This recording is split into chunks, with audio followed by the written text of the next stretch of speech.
we're going to be discussing using NFTs to engage your fan base, assuming your fan base is not really an NFT type fan base. So that's who this talk is for, people who already have some fans, who have worked hard to develop a community, and you want to try to figure out ways to integrate NFTs logically to add value to them and better your community. Not necessarily to get a cash grab and make money, but to add value to your fans so that they become long-term true fans that you can monetize in all sorts of forms later in the future. So I'm going to use myself as a case study for this. I'm a professional poker player. I've been a poker player for 20 years. I'm an author of 15 poker books. I was Player of the Year. I was voted Poker Personality of the Year, and I have a big YouTube following. So I'm essentially a personality in the poker space at this point. As I know, many of you are personalities in whatever space you are in. We have a musician over there, right? So you essentially want to find ways to give your fans and your followers access to things that they cannot otherwise buy. And for most people who are personalities, who are semi-popular or very popular, you need to figure out ways to give them access to you. And whatever you decide to do for your particular space, you want to make sure it's memorable, unique, fun, engaging.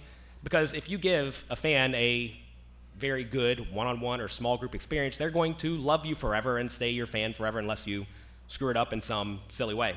So you need to think about things that you can reasonably provide to a large group of people, like all of your potential holders, or a small group of people, just a small group of your holders, or perhaps individual holders.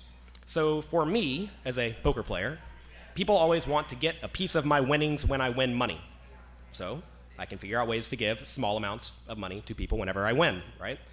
Also, people want to play poker with me because they think that's fun and cool, but I only play poker competitively in high-stakes poker tournaments that are not accessible to most people, so I can go play poker with them for fun, right? And to give them the opportunity to play cards with me. Also, I throw good parties. We had a party last night at the Crypt Gallery. It was a lot of fun. I've thrown some parties in Vegas, and throwing parties for people is a very, very good time. And whenever we throw these parties, these are good bonding experiences. They're not just go to the club and party all night and rage. They're hang out, talk, play some cards, have some drinks, mingle a bit. Just a lot of fun. So essentially give people experiences and fun that they cannot buy. When you are thinking about making an NFT project, you want to make sure that it actually has a good, relevant use case. A lot of celebrities have gotten to the NFT space, and they make an NFT to make some money and for fun, and then it flops, and then their fans are annoyed at them because they all lost a lot of money. And you don't want your fans losing a lot of money, because if you take your fans' money and throw it in the dumpster, they're probably not going to like you. So don't make an NFT just because you can.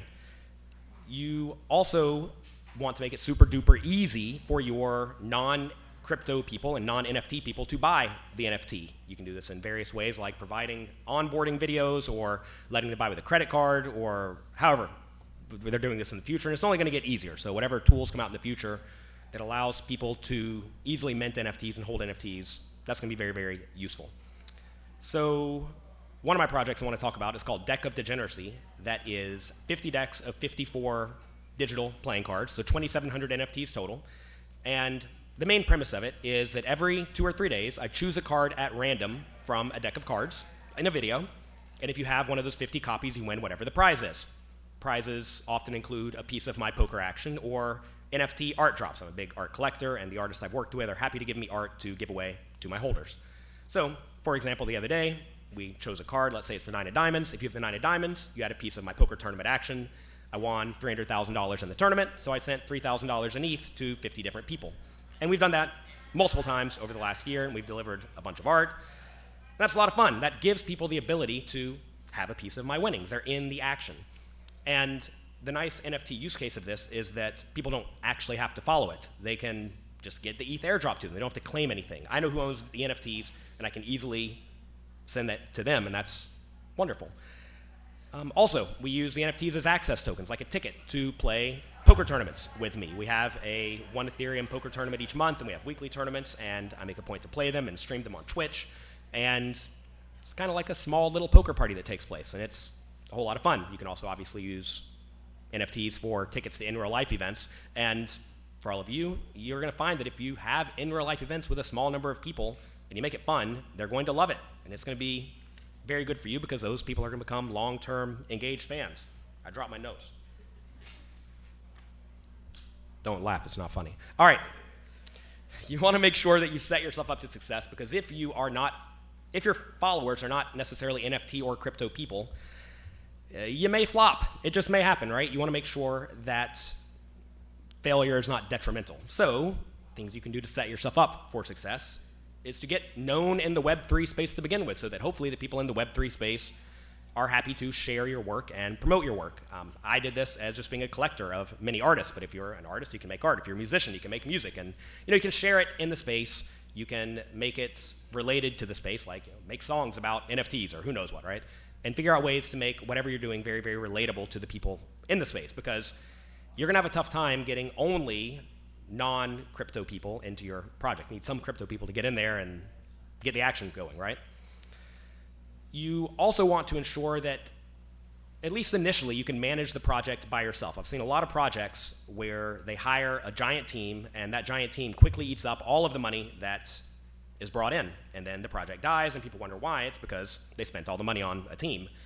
And you certainly do need to figure out ways to make the project work, right? But ideally, you can figure out ways to do it yourself. So with my project, I choose the cards at random, I play the poker tournaments, I airdrop the art, I engage the community in Discord and on Twitter, and that's kind of it. And it works. It's nice and easy. You also want to make it very clear what the value proposition is for your project. And there are a lot of projects out there that have no roadmap, no schedule, nothing. And some of them do well, but most of them fail. Most NFTs fail, right? And I don't want your NFT to fail. So I found that most of the projects that I love as a collector, and that a lot of the people who are following call it celebrity, do, is they have a pretty clearly laid out roadmap. So with my project, I made a point to make it very clear I'm going to give back at least 70% of the money that we bring in various forms of utility, like my poker action, art, in real life events, physical items, etc. And I did it. People trust me to do it because I've delivered value for many years. And we brought in about $750K from the initial sale, and we gave back about $1 million in the first year, and we still have a lot more stuff to give back. And that's good, right? When we're adding value to the people who have trusted me with their money and with their time.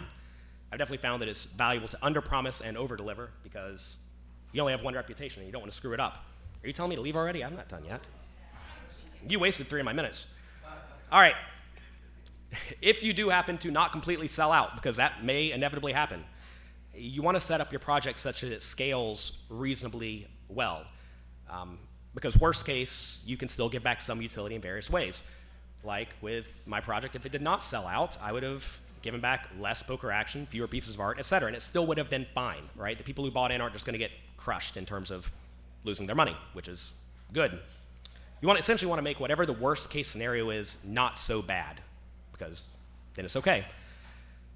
Also, again, going back to expenses, I cannot reiterate how important it is to not spend all your money. So many projects spend all their money. You can minimize expenses by using like no-code tools if you're not a coder, or by having some of your fan base work with you in a, call it volunteer or an intern position, something like that, to where costs end up being relatively low. And if you do all that, it will hopefully work out. And you want to make sure that you enjoy yourself. I've seen a lot of people as influencers get into the NFT space, and they end up doing things they don't necessarily love doing, because if you're an artist and you now have to deal with airdropping a bunch of art or something like that, that takes time and effort, a lot of people don't like that. So whatever you're doing, make sure that you enjoy it, and that way, worst case, you end up having fun, you engage your community a bit, and best case scenario, your fans love you to death and you all go to the moon together. Okay, goodbye.